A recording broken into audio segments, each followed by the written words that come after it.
kelas 7 dimanapun berada, semoga kalian semua dalam keadaan sehat-sehat dan dalam lindungan kasih Tuhan. 2 minggu yang lalu kita sudah berbicara tentang aku sebagai citra Allah yang unik. Pada pertemuan kali ini, bab 2 kita berbicara tentang aku diciptakan sebagai perempuan atau laki-laki. Tak ada seorang manusia pun tercipta atas kemauannya sendiri.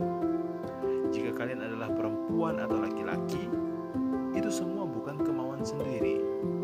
Mungkin keinginan orang tua, tapi yang paling utama karena memang Tuhan menciptakan dan menghendaki kalian terlahir sebagai perempuan atau laki-laki. Sesungguhnya, kehidupan manusia bukan soal apakah dia perempuan atau laki-laki.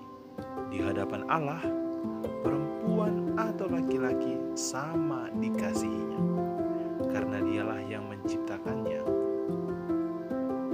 Maka, mari kita pikirkan apa maksud dan panggilan Tuhan menciptakan kita sebagai perempuan atau laki-laki.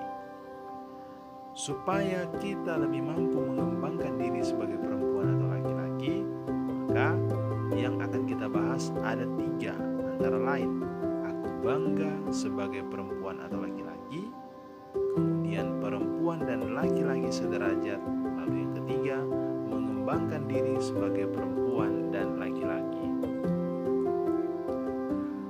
Aku bangga sebagai perempuan atau laki-laki. Kenyataan yang tidak dapat dipungkiri adalah bahwa saat ini kamu seorang perempuan atau laki-laki. Kamu tidak lagi dapat meminta kepada siapapun, termasuk kepada kedua orang tuamu, untuk dilahirkan kembali dalam keadaan yang lain. Kenyataan ini bukan semata-mata takdir, melainkan anugerah dan kasih Allah bagi dirimu. Anugerah dan kasih itu adalah bahwa kamu telah ditetapkan sejak semula oleh Dia untuk menjadi seorang perempuan atau laki-laki, dan telah diciptakan Allah dengan sangat baik adanya dan sangat indah. Masing-masing kamu mempunyai kekhasan dan kekhususan yang tidak dimiliki orang yang lain. Maka patutlah kamu merasa bangga dengan dirimu. Allah memang luar biasa. Perempuan dan laki-laki sederajat. Dalam masyarakat kita, terdapat banyak pandangan atau mitos tentang perempuan atau laki-laki yang sebagian masih dianut masyarakat hingga sekarang ini. Pandangan atau mitos tersebut telah menempatkan seolah-olah perempuan atau laki-laki itu lebih hebat, lebih berkuasa, lebih berharga, dan lebih banyak memiliki hak dibandingkan dengan perempuan. Mungkin hal itu terjadi dalam masyarakat atau lingkungan kita. Kita punya hak untuk menentukan sikap setuju atau tidak dan mau mengikuti atau tidak. Hal yang menarik dalam agama Katolik adalah bahwa Injil tidak berbicara mengenai kehebatan masing-masing, tetapi lebih banyak berbicara tentang perjuangan Yesus akan kesederajatan perempuan dan laki-laki. Pandangan masyarakat tentang kedudukan perempuan dan laki-laki. Di beberapa daerah atau suku yang ada dalam masyarakat Indonesia secara khusus, masih terdapat berbagai kebiasaan, sikap, dan pandangan yang menempatkan seolah-olah laki-laki itu lebih hebat dari perempuan. Tetapi juga sebaliknya, di beberapa tempat perempuan dipandang lebih berharga dibanding laki-laki. Pandangan gereja tentang kesederajatan perempuan dan laki-laki.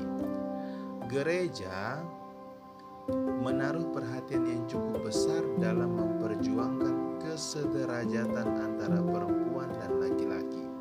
Perjuangan gereja tersebut dilandasi oleh pandangan gereja sendiri, sebagaimana terungkap dalam Katekismus Gereja Katolik berikut ini, atau yang biasa disingkat KGK. Artikel 369 berbunyi, pria dan wanita diciptakan dikehendaki Allah dalam persamaan yang sempurna di satu pihak sebagai pribadi manusia dan di lain pihak dalam kepriaan dan kewanitaannya. Kepriaan dan kewanitaan adalah sesuatu yang baik dan dikehendaki Allah. Keduanya, pria dan wanita, memiliki martabat yang tidak dapat hilang yang diberi kepada mereka langsung oleh Allah penciptanya. Keduanya, pria dan wanita, bermartabat sama menurut citra Allah. Dalam kepriaan dan kewanitaannya, mereka mencerminkan kebijaksanaan dan kebaikan pencipta. Kemudian artikel 371, Allah menciptakan pria dan wanita secara bersama dan menghendaki yang satu untuk yang lain. Sabda Allah menegaskan itu bagi kita melalui berbagai tempat dalam kitab suci. Pertama, tidak baik kalau manusia itu seorang diri saja. Aku akan menjadikan penolong baginya yang sepadan dengan dia. Dari antara binatang-binatang, manusia tidak menemukan satupun yang sepadan dengan dia. Wanita yang Allah bentuk dari rusuk pria dibawa kepada manusia. Lalu berkatalah manusia yang begitu bahagia karena persekutuan dengannya. Inilah dia, tulang dari tulangku dan daging dari dagingku. Kejadian 2:23. Pria menemukan wanita itu sebagai aku yang lain, sebagai sesama manusia. Artinya ada aku di dalam dia. Baik anak-anak semua, demikian yang dapat Bapak sampaikan pelajaran kali ini. Semoga kalian memahami tentang kedudukan derajat laki-laki dan perempuan adalah sama. Sampai jumpa di pertemuan selanjutnya. Kita akan membahas beberapa topik dalam pelajaran kita.